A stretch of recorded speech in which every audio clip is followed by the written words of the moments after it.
narito na naman tayo para sa isang napaka-sweet at nakakakilig na love story nila Kalingap Edu at Ate Viancy. Tulad mo ay aking makilala at kung ano ako'y Para sa pagpapatuloy ng ating love story ay dumayo ang Kalingap team sa bahay nila Ate Viancy. Ngunit pagkarating nga nila doon ay grabe ang kanilang inabutan. Lahat sila ay nalungkot sa sinapit ng pamilya ni Ate Viancy dahil sa kanilang bahay. Ang kanilang bahay ay talagang hindi na makilala dahil nagkanda sira-sira na ito at tatanggal ang mga bubong. Dahil nga ito sa dumaang bagyo, kaya naman sobrang nalungkot din talaga ang Kalingap team sa dinanas ng pamilya ni Ate Viancy. Kaya naman sana talaga ay makalipat na sila ng bahay para mas maging maginhawa na ang kanilang pamumuhay kahit na dumating pa ang mga bagyo. ang nais ko lang. Ano po dito nung pagbalik? Nagkabasa po yung sapatos ko po dito.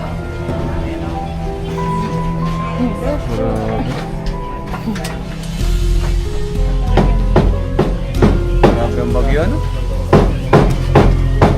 Ano nangyari di? Kumusta, Viancy, nung Okay lang naman po, Kuya Rab. Bagyo. Hindi naman po kami nag-evacuate po. Di kayo nag-evacuate? Hindi po. Paano? Di ka natakot? Ano po, malakas po yung kutob ko na hindi man po maano yung bagat. Kasi nag-pray din po ako kay Lord na nag-pray ka. kasi yung mga gamit po baga dito kaya to. Pero lakas ng loob nyo, Kasi kita natin naman yung, di ba? Ano yung naramdaman nyo nung habang nagbabagyo? Ano po, mas kumakapit po yung pananalig po kay Lord. Ay, grabe. Nakakatawa naman. Wala na yung tambayan natin. Paano yan? Saan na tayo ma-vlog? At heto na, dumating na nga si Habi. Kumusta? Ayos lang po. Ito. Grabe. Bagong renovate ang bahay mo, Nangyari. Nakita akong nakaraan. Basak-basak ka dito.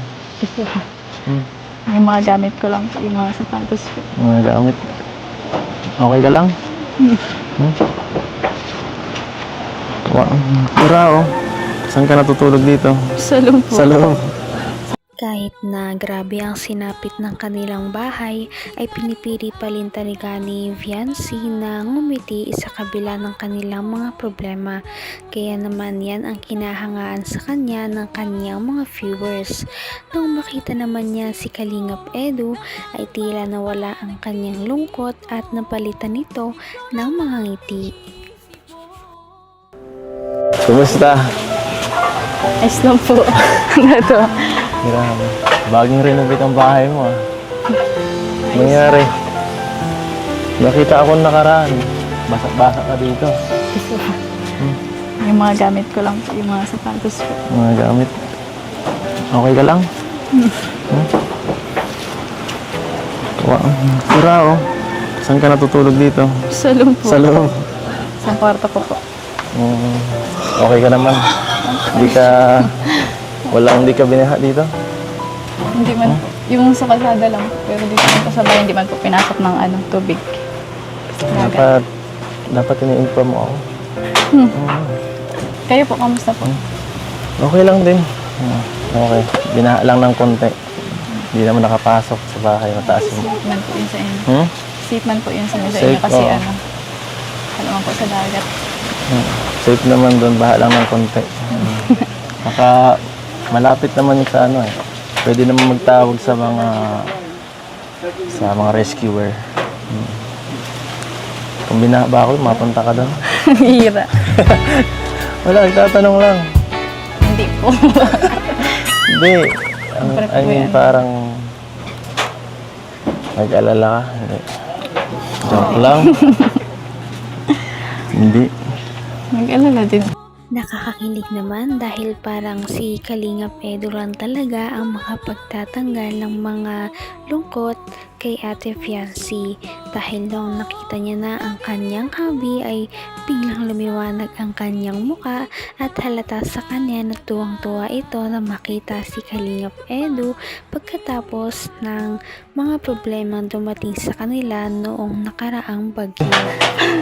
Kakaisip sa bahay niyo. Okay lang maba sa bahay? Okay lang kami dumabahay. Basta safe ka. Ano pa yung tao? Ba't nakaya pa ka? Okay ka lang? Opo, Baka sanay po ako kumapa na kaya ako, pa. delikado. Baka ka mateta, no? Hindi ka pwedeng mawala. Grabe. Kailangan mo tsinelas, delikado yun, promise. Alam mo po. Ang wala. Hindi po yan. Ang wala, hindi. Alam mo ng Makapalo po doktor yung ka. ano ko sa... Alam mo ng doktor ka. Baka kailangan nyo na mag-evacuate. Doon na lang tayo sa bahay. Oo. Bihira. Nagpatuloy nga rin ako doon ng mga estudyante. Pwede naman. Kasyang-kasya doon. Kayong lahat. Doon na kayo sa kwarto. Sa kwarto ko. For sure. Kayo. Hindi po. Formado po kayo ah. Siyempre. Dapat palagi. Napunta ako dito. Dapat maayos akong tingnan. At saka mansaryo. Kailangan mag-ayos. Baka na-stress ka na dito. Hindi po. Baka gusto mong lumabas. Hindi ka na mapapalig. Nahiya na po tuloy ako sa inyo. Sa akin, nahiya ka? At yan na nga ay bumabanat na naman si Kalingap Edu at binibiro niya na si Ate Fiancy para siguro ay ito ay pangitiin dahil alam niya na medyo malungkot ito dahil nga sa nangyari sa kanilang bahay. Kaya nakakatuwa dahil pinapangiti siya ni Kalingap Edu at kitang-kita naman natin kung gaano kasaya ang dalawa kapag kasama nila ang isa't isa. Kamay na kita Hindi po. Baka gusto mong lumabas. Hindi ka na mapapalig. Nahiya na po tuloy ako sa inyo. Sa akin, nahiya ka? Boy. Bakit? Pinansin niyo po kasi yung paaway. Ha? Baka... Gusto mong ano naman? Makapag-relax ng konti. Ano? Busy ka dito? Papaalam na lang kita. Sige po. Paalam po muna. Paalam. Si mama mo. Nay? Nay? Wala si mama mo ah. Wala po dyan? Nay, malabas muna po kami pwede. Mag-evacuate po muna kami dalawa. Ma-evacuate kami lang. Evacuate yung dalawa. Ay, malabas muna po kami ha. Natin na lang po ulit. Ano, masama ka? Sama ka? Sama ka? Sama ka talaga, no? Nagigil ka. Nagigil ka din. Tama mo dyan. Tama ng tawa. Ang lakas mo umiyak. At iyon na nga, napakatapang talaga ni Kalingap Edu dahil pinaalam niya pa si Ate Fiancy sa kanyang mama. Kaya naman abangan natin ang kanilang pagdidate pagkatapos ng bagyo sa susunod nating video. Yan ang inyong aabangan. Abangan natin ang mga kilig moments sa surprise ni Kalingap Edu. Napaka-sweet talaga nila at napakabait ng tambalang ito kaya maraming sumusuporta. Kaya naman sana ipatuloy natin silang suportahan at mahalin si Fiancy, si Kalingap Edu at ang Kalingap team. Yun lamang at maraming salamat sa panonood. Abangan natin kung magkakatuluyan ba talaga si Kalingap Edu at Fiancy. Hanggang sa muli!